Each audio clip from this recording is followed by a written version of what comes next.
Greetings, ladies and gentlemen. It's me, Warren, again. And today, I would like to discuss arranging and composing for the guitar as a solo instrument. Now, the concepts I'd like to talk about, this is not exhaustive. These are just some concepts that I've seen other people use. And to do that, I've prepared a little piece. I've arranged a little piece. Hopefully you can see this. Let me just move this. There you go. That's better. Prepared a little piece called "I Need More Chili," because we all need more chili.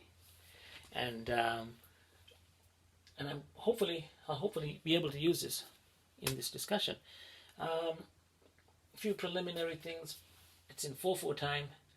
The B flat says it's in F major. Could be D minor, but because it ends on an F, both the A section and B section and an F, it's an F major. Swing feel, so it's not 1 and 2 and 3, and it's not straight. It's 1 and 2 and 3 and 4. So I'm assuming you are an advanced or intermediate student in terms of your reading abilities, because you need decent reading abilities to sort of understand this lesson. Yes, so without much further ado, let me just play the A section of "I Need More Chili." And hopefully I won't mess up my own song. So, let's go. 1, 2, 3, 4. 1, 2, 3, 4. And 1 and 2 and 3, 4. 1, 2, 3, 4. And 1 and 2 and 3, 4. 1, 2, 3 and 4. And 1 and 2 and 3 and 4. 1, 2, 3 and 4. And 1 and 2 and 3, 4. 1, 2, 3, 4. And 1 and 2 and 3, 4. 1, 2, 3, 4. 1, 2, 3, 4. 1 and 2 and 3 and 4. And 1 and 2, 3 and 4. And 1, 2, 3, 4. Right. So that's the A section. Now, let's look at how we can add some chords to this. Now, some people are very clever.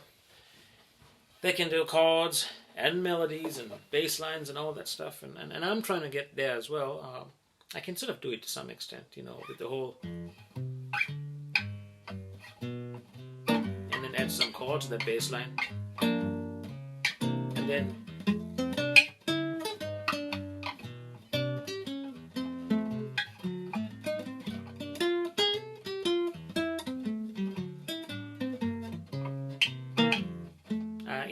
I fumbled a bit, but that's the that's sort of the next level. I was just trying to make something up there with bass and chords and melodies. Now, what we're going to do here is we're going to add we're going to work with 2 rhythmic figures, and the first rhythmic figure is this one. So I'm going to do. Let's get rid of that. Let me see if I can write this.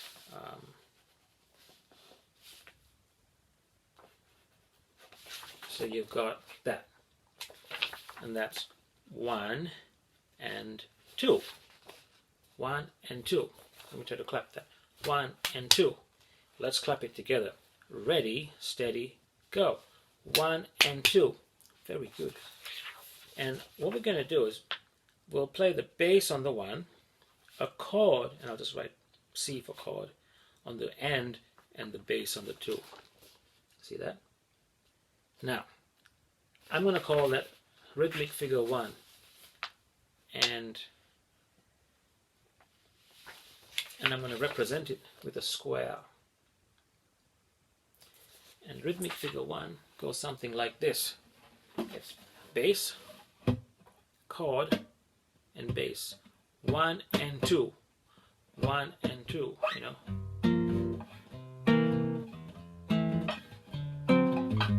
That kind of thing.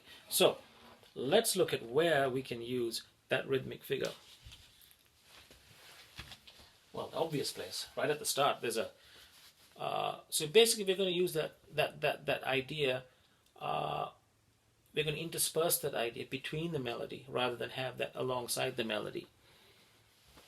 So this concept involves looking at the melody, finding the spaces, and then slotting in that rhythmic idea in the spaces to fill things up. So I'm going to use that idea here, because we have a 2-bar rest there. That's a very bad square. We can use it there and there, but I've got a different idea for those places.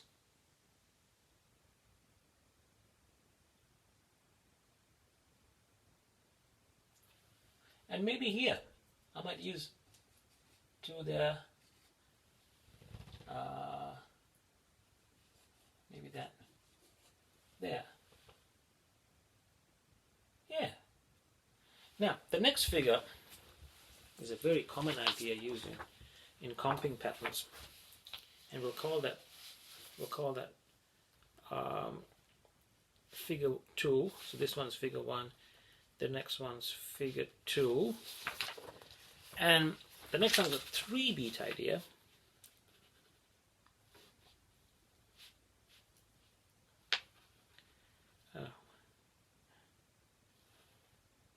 Sorry, it's not a 3-beat idea. Well, it's this one. 1, 2, and 3, 4. Well, it could be a 2-beat idea, or it could go 1, 2, and 3, 4. 1, 2, and 3. You know, depends on where you put the staccato dot, and that's that one. So it's really another 2-beat, a 2-beat idea. And let's just have a chord. So we can have 2 chords. And so this goes 1 and 2 and. So let's clap that together. Hope you can see that. 1 and 2, 1 and 2 and. See that? Hope you can see that. Let's do that together. Ready, steady, go. 1 and 2 and. Very good. Now I'm going to put that idea here.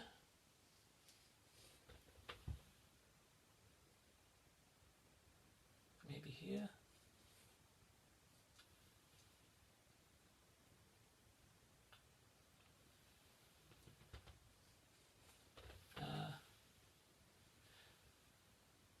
Yeah, let's just put in all the other places.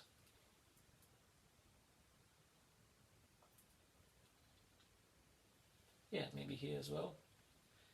And here. There. Now, let's try playing the whole thing with those rhythmic figures. Yeah, let's try that. So, this one is a G minor chord, a G minor 7 chord, and we go like that. And so we'll start off with that. And then we have a G minor chord again, going to a C, like that. And then here we have, because those are all repeat signs, and we have the G minor to the C again. And then we have an A minor 7 to a D7 there.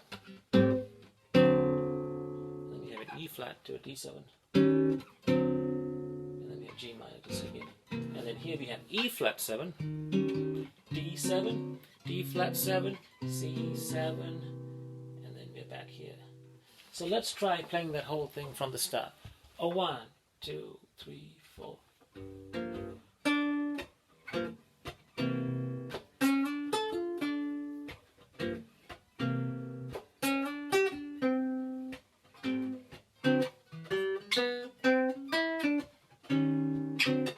Oh, I messed up. I'll do it again.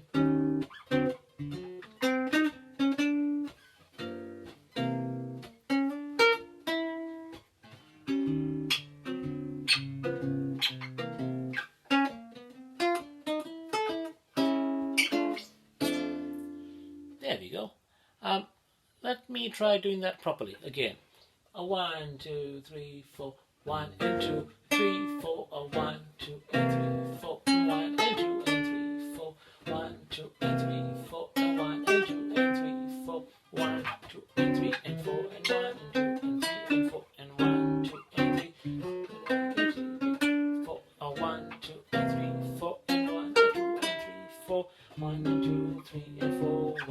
2, 3, and 4, 1 and 2 and 3 and 4 and 1. There. So that was the A section. Now you'd notice that here I played the chord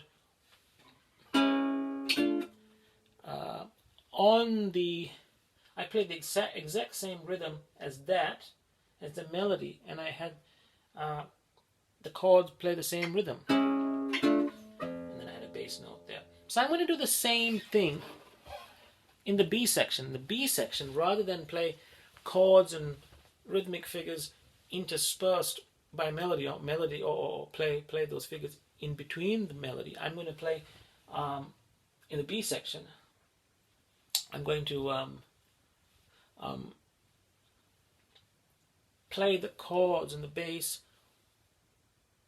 as sort of block harmony along with the melody. So I'm going to play them using the same rhythms as the melody. So, for example, here, I'll do that here. Oh, before we do that, let me just play the melody of the B section. So, from here, 1, 2, 3, 4. 1, 2, 3, and 4, and 1, 2, 3, 4. Whoops, 3, 3, 4, and 1, 2, 3, and 4, and 1, and 2, and 3, and 4, and 1, and 2, 2, and 2.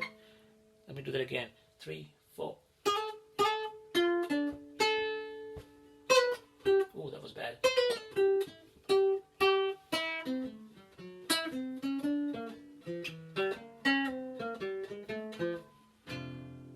Now, let's have an accompaniment here, playing the same rhythms.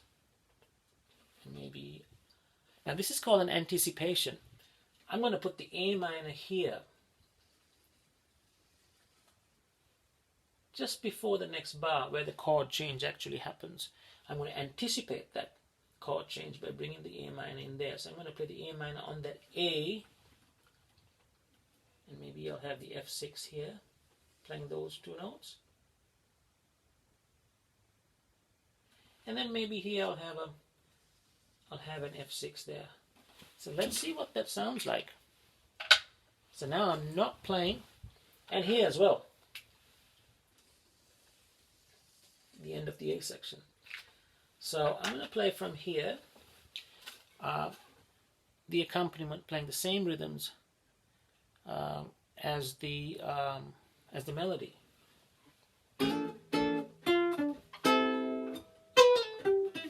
Oh, what did I do? I'm not very good at those. And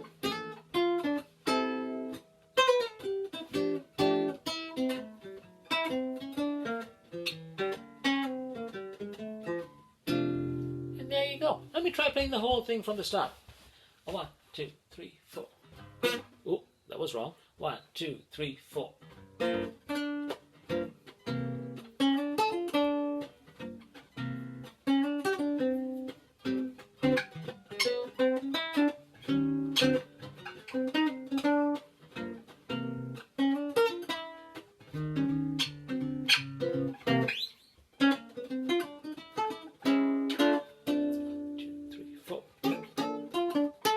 Oh, do it again.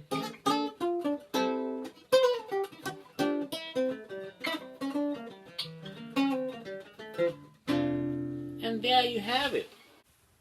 So there you go. Some not so technically demanding ideas that you can use in your own compositions, arrangements, and improvisations. So enjoy your practicing, and we'll see you next time.